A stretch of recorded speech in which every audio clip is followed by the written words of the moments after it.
How to find WhatsApp backup in Google Drive. Hello guys, this is Atticus and welcome back to another tutorial video. In today's video, I'll teach you guys how you guys can find WhatsApp backup in Google Drive.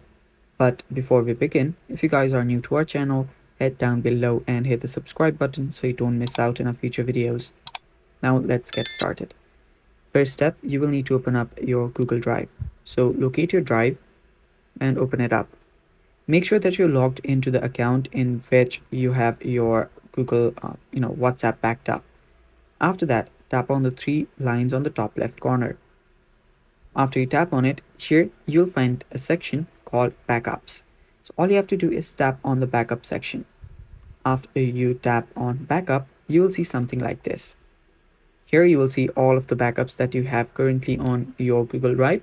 Then you can tap on the three dots right here to actually just turn off backup or delete backup. And after you do that, you can manage it. It's completely up to you, but this is basically how you find WhatsApp backup in Google Drive. And that's all for today's video, guys. Thanks for watching. If you guys are new to our channel, as I said, don't forget to subscribe and don't forget to like as well.